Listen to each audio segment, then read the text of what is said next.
And we're gonna play this back. I'm gonna be like on a fucking island, like at 50 playing this back, like, yo, I thought you said the island wasn't the final frontier.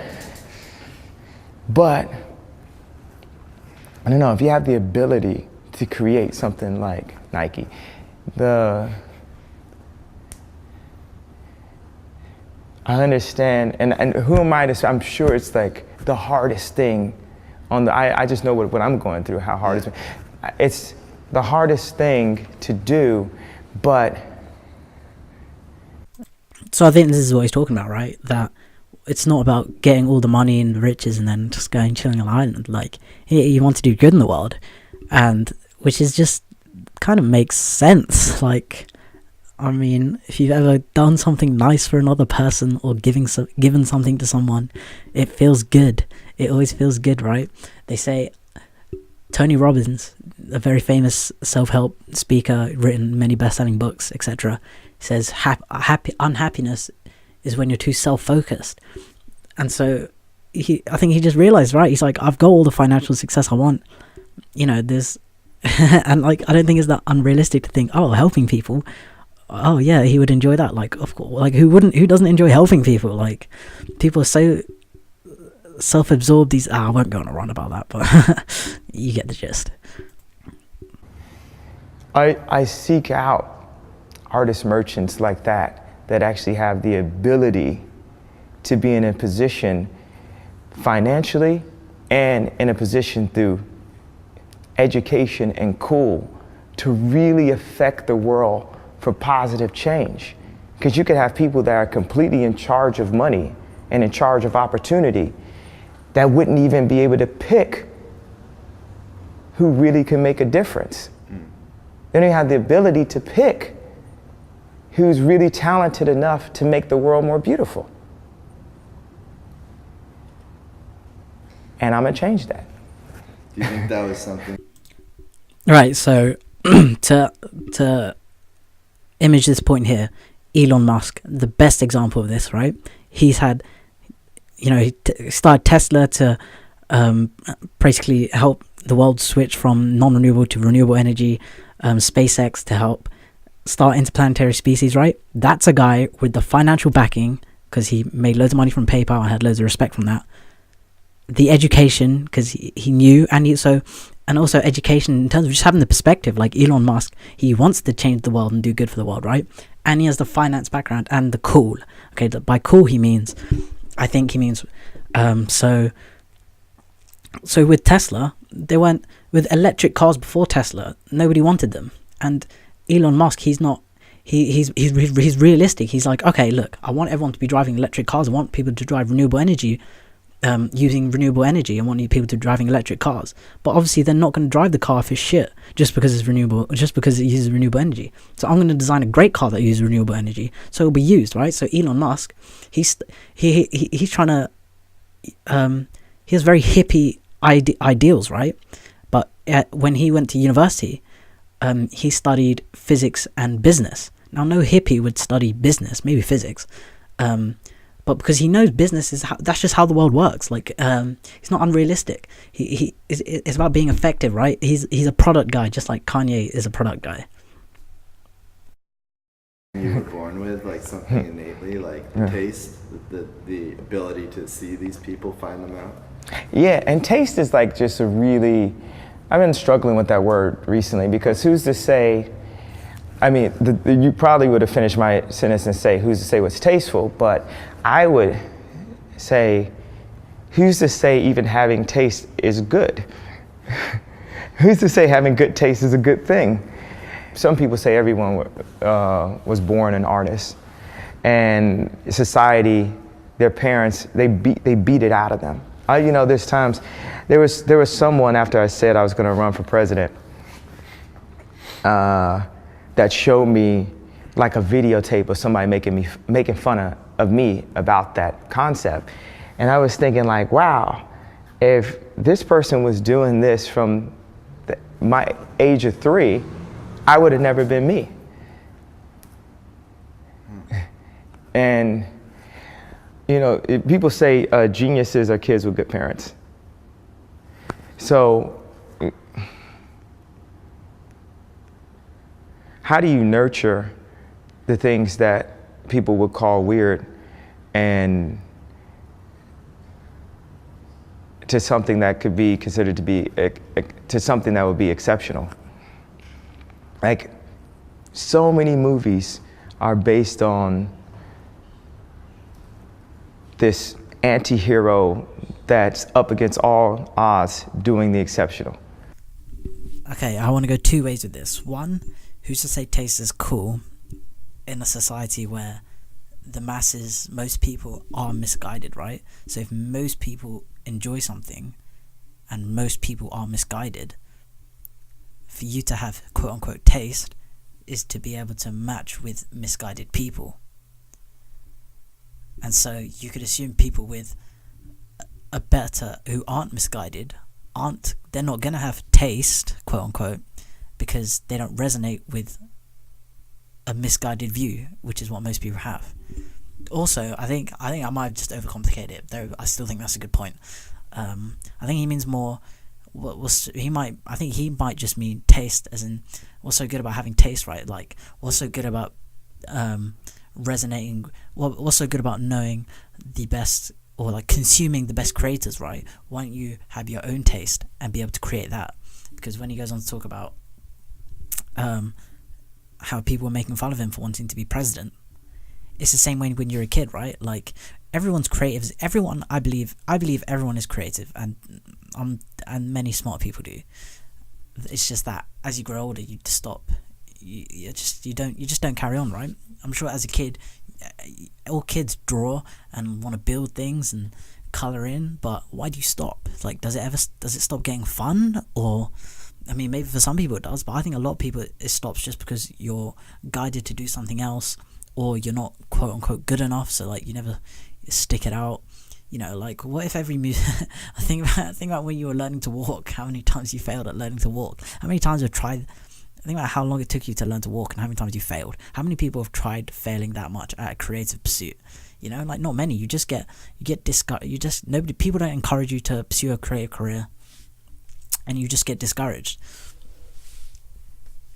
right? Like, as a kid, for me as a kid, I've kind of more come in touch with my creativity again. But I remember as a kid, I thought I was bad at drawing because I couldn't color. Literally because I couldn't color. Can't talk. Because I would color outside the lines. I'd always color outside the lines, and so I thought I was bad at drawing. So I just never pursued that. That was the reason. Like, that's just, you know. So I think in terms of having good taste, you should have your own taste. I think that's probably the angle he was going for. Like, you should have your own taste. What resonates with you, and you should be able to put it out. You know, and he talks about how people are probably discouraged from going through that. Using the example of people making fun of him being president. See, on this note, I feel like people shouldn't. I think it's silly that people, anything when they hear things they don't understand, they'll just say it's silly or it's crazy or it doesn't make sense. Which it's okay from a random person, but Kanye West, you know, the amount of people that like his music but don't like him as a person, right? You can't argue with the results. He's proven himself an amazing genius producer, genius musician. He's dominated the shoe game now, you know. So he's clearly making great products. But then when you listen to the guy personally and his ideas, you're like, oh, that's crazy. That doesn't make sense. But maybe there's something to it you're just not getting, because he can't be that. Like, what are the chances he's making great products, you know, great music, great shoes, but he's a retard? Like, it doesn't make sense. Like, there must be something to what he's saying. Just because you don't understand it, it's silly to be. That's just so ignorant. It's silly. Like, you know, maybe this would be an eloquent interview. You know, it's like a 50-50 chance every time I open my mouth. But at the end of the day, like I said, words get in the way. And regardless of if people understand this or not, you know it's Rain Man sitting here. You just fucking know it's Rain Man. So, let's go back and look at that movie. No matter what Rain Man's doing, you know if you take him to that fucking table, he's gonna pick the right cards. I wish I'd seen the movie Rayman or whatever he's talking about. I have no idea. So I wanted to get your thoughts on education and the sort of thinking that you've been talking about as it relates to education and the importance of how education kind of falls into this conversation. Education is in every conversation. Yeah. Couldn't have a conversation without it. I mean, both of my parents are educators. I think that knowledge is power. And it's not just about the information that is held in books. It's about codes that are held in cultures. Right, so I think with this he means, so it's like being books, right? It's just facts. It's not, I'm going to cut to, this is actually a pretty good coincidence. The beginning of the video I showed you earlier with Elliot, Hulse and Frank Yang, he's going to talk about how in, so like Greek myths and religion, it's people take things literally, like, so it's like by information books, he means it's not necessarily about facts. And it's like why do we study history? It's because you can see how human beings have reacted to certain stimulus, certain events, and the behaviors work sort of together over a period of time, right? So evolutionary, I'm pretty sure, I can't remember if it's Richard Dawkins or whoever the fuck the other guy who wrote The Selfish Gene. Charles, I can't remember if this is from The Selfish Gene or Charles Darwin or whatever. But he talks about one reason why human beings are so evolved is because we can run simulations in our mind, right? So it's like, codes held in cultures, that's a simulation. It's literally like the reason we study history is because it's like a simulation of human beings, of the whole group of human beings and all their complicated and all these other like environmental situations that have led them to certain reasons, right? So we can now study the Holocaust and realize everything that went behind it and how such a bad thing occurred. And so codes held in cultures, it's like the stories in religion and Greek mythology. They're taken out of context, right? If you take if you take myths and you take stories and you take religion as well, literally, it doesn't make sense. You're not supposed to take it literally. There's a story behind it, right? This is like left versus right brain things. If you look at things only with your left brain in a literal, rational, logical way, you miss out on the story behind it. You have to use your right brain to see the full picture. So I'm going to cut to this clip, which is basically talking about this. They're both fairy tales, and they're both true, and they're both saying the same fucking thing with different language, right? Yeah, exactly. Joseph Campbell. They're just myths. Even our science is just a myth. It's a way to use abstract things to describe that which cannot be described, right? Be it stories about animals, animals and floods, or quarks and bosons. It's just, they're telling the same story, but one's using, well, here it is. And these people are saying, yeah, here it is too. Where I think religion screws up and loses their credibility in the way we think our consciousness is as a world today, is that they want to prove that the stories are literal. And it's like, wow, not only is that retarded, but you're losing the power, because the power is in the myth. Do you see, like, the analogy, what it's the greater picture, the greater thing that it's pointing to? Not the literal translation of this thing, but you're not a believer if you say that, that Jesus didn't walk on water or rise from the dead. Yeah. Well, it's like, really, it doesn't matter if he did or didn't. The message of the story is resurrection. Resurrection, being born again, being completely deconstructed, even in the body, and coming back again. It's a law of nature to continuously evolve, to die and be born again. I do it all the time. I spoke about it when I tore my bicep. I killed that character. I was born again. That's a powerful message. That's a powerful principle of life, is death and rebirth, death and rebirth, death and rebirth, death and rebirth. What does Jesus do? Dies and is reborn. Now, it's not the story that's powerful. Okay, all right, fine. His body came up and he was a zombie.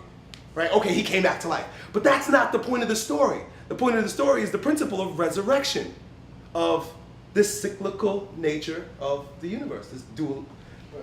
We say dualism because in order to understand unity, you have to understand two. In order to understand one, you have to understand two. Bam, bam, bam, bam. Codes meaning.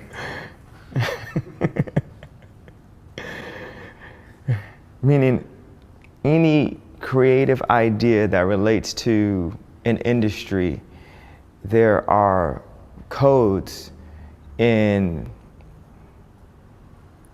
the management to get from A to Z.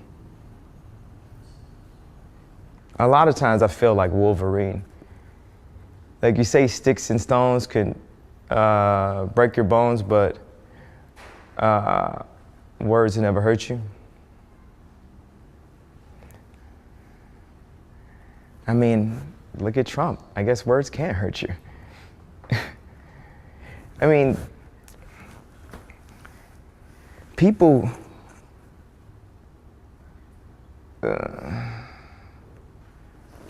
across the world like just lack opportunities, period. And the few people that do get into a place of having an opportunity, I'm not gonna say that they have. Phil Knight, I want to come to your island. I want to chill, you know. So I'm not saying you have to come back and help us save the world and shit, but it's. I feel a responsibility because my parents are activists and they were in the world-changing business, to take any position, anything that I gain, any extra goodwill or good skills that I take along my like video game, legendary Zelda role-playing, you know, path in life, because it's like a RPG. This person is giving you more information. It's like how I met Axel Vavort, right? Mm-hmm. It came from, and you don't have to explain who people are because they have this thing called Google, you know. Yeah. So I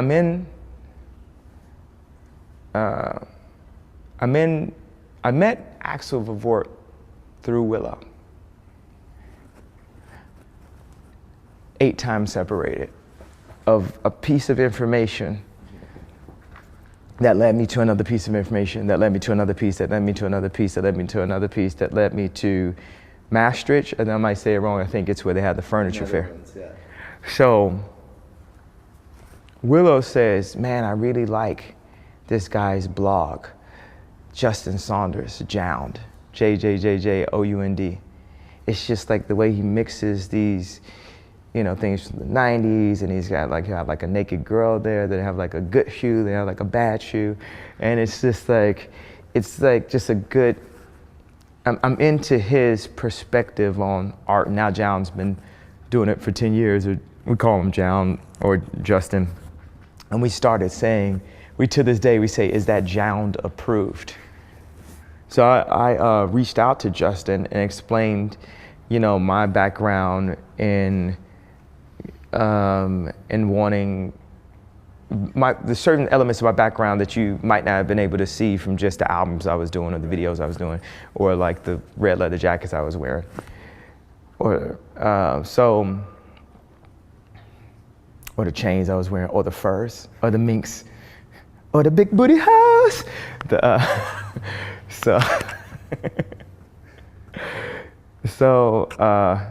Yeah, sometimes that could be distracting to conversations like this. So, just creating memes every step of the way. It does remind me kind of. Hold on a second. You're gonna break my thought. Save that one. So,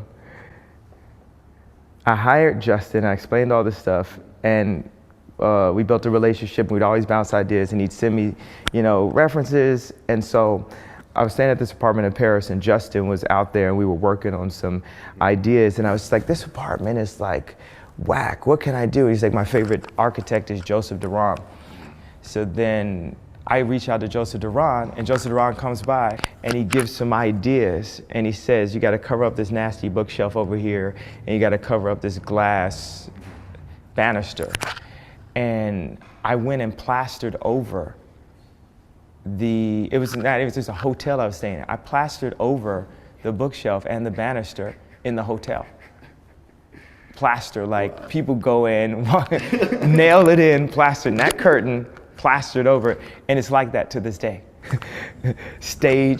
Boss stage 1 annihilated. Now stage 2, Vogue. Stage 3, art. Yeah.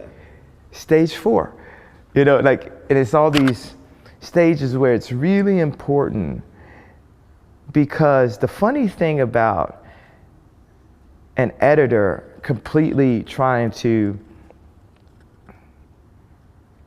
annihilate my credibility because we didn't have water and the show started late. And I care about people's time, so it wasn't on purpose.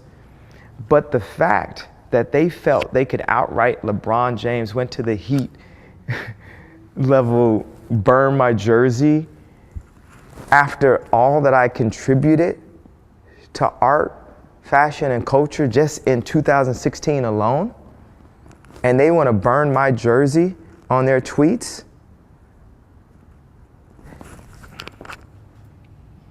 I want to make $10 t-shirts, $15 t-shirts that a 35-year-old mom could go in and say, if I could have the perfect form of a grocery store of apparel, this would be it.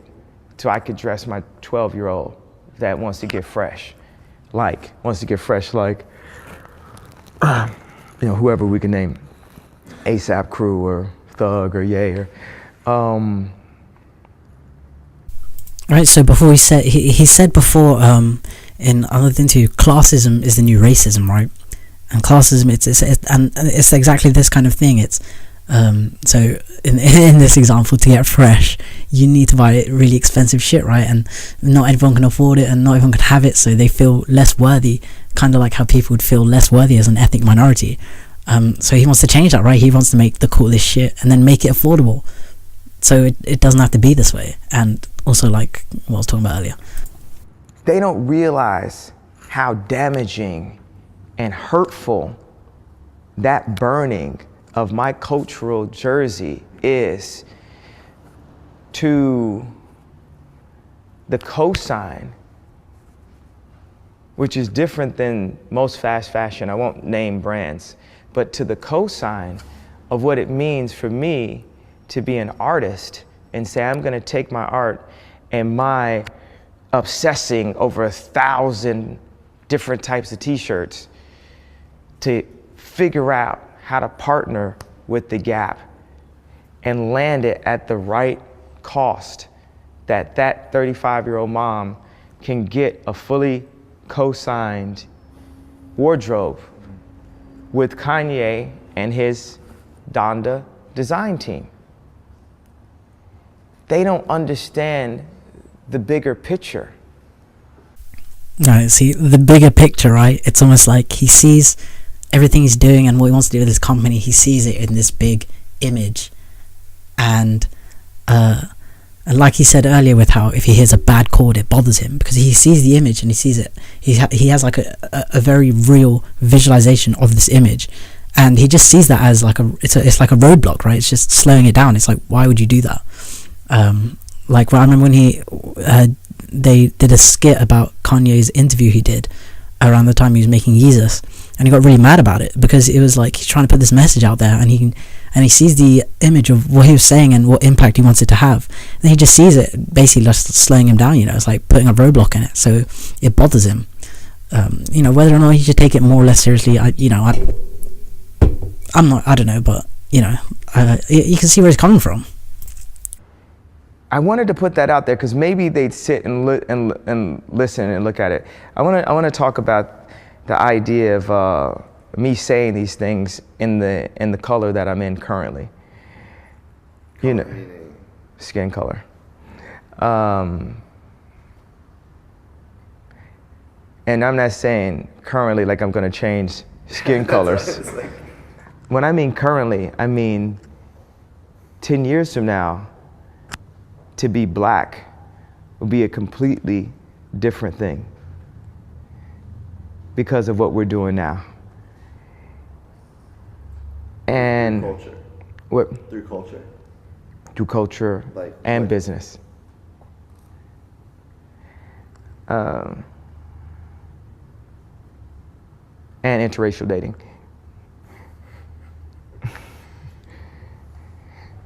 Because of what we did at Donda collectively, 20 years from now, people are gonna be like, oh, we need a black guy to,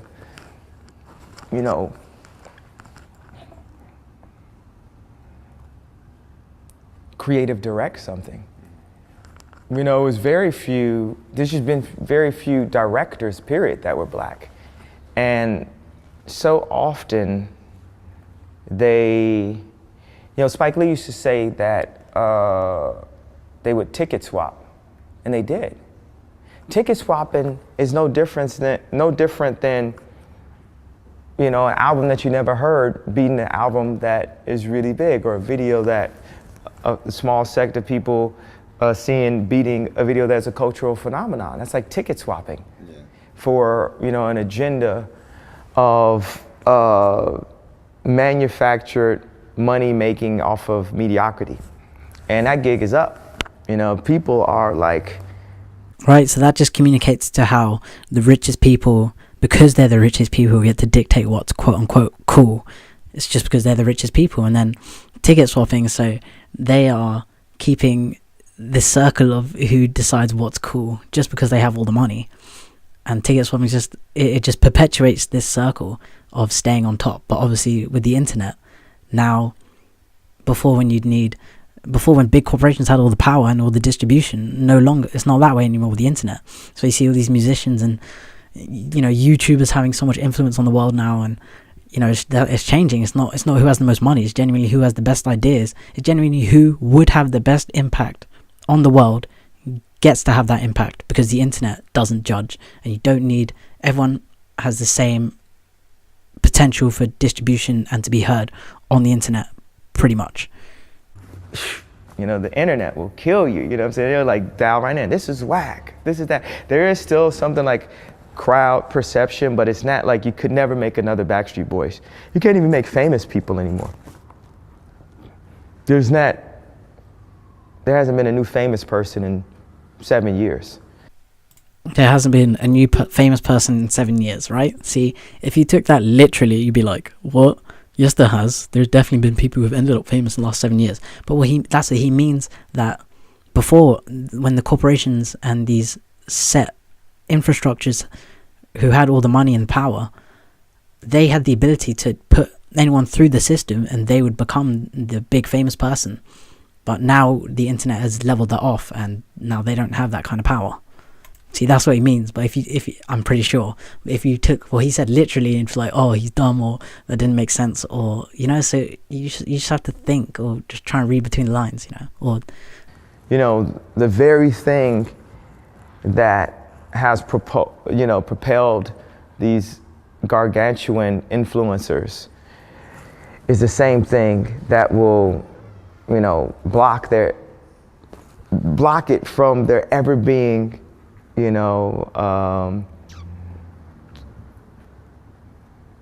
as famous a single person as there's been up to this point.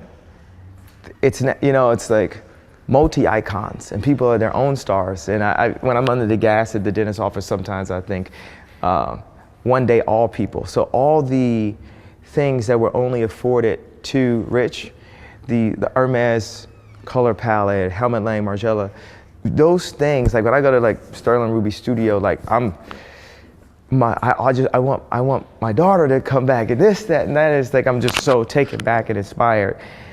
And that inspiration needs to be taken out of the box of luxury and given to all people. If people are working from a place of inspiration and opportunity, the world would be better. People would be happier.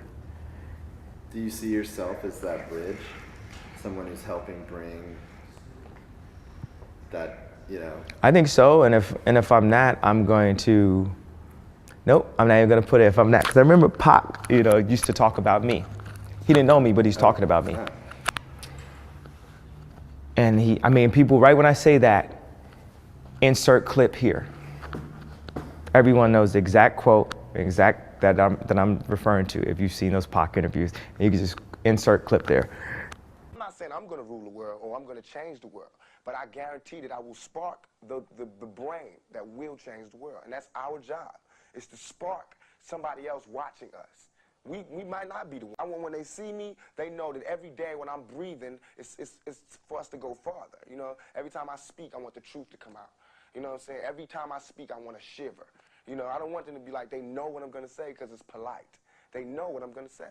And even if I get in trouble, you know what I'm saying? Ain't that what we're supposed to do?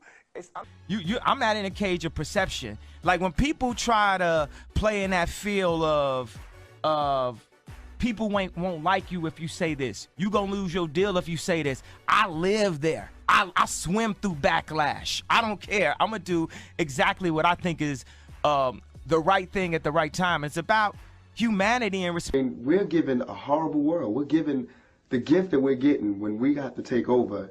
It's horrible. They left us. They're leaving this world in bad shape for us to fix up. For our kids, as they grow, we were born into a broken world, and we're like, because I don't want to miss out. I don't want to be dead when the world starts getting good. I want to see it. Yeah. So I'm not going to put out anything like, man, but I'm going to inspire yeah, that too, but I'm going to be here too. I'm being part of it too. Yay, here too.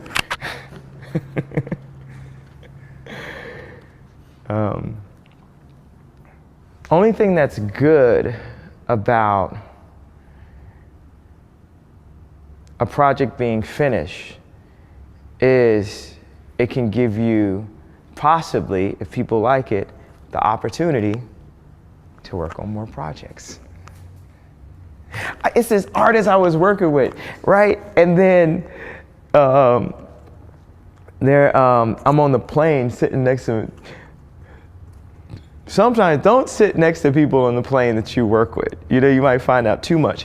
And they were like looking through their Instagram, and they looked at like this one like kind of art fashion site, and they were pulling references. I was like, you pull from that?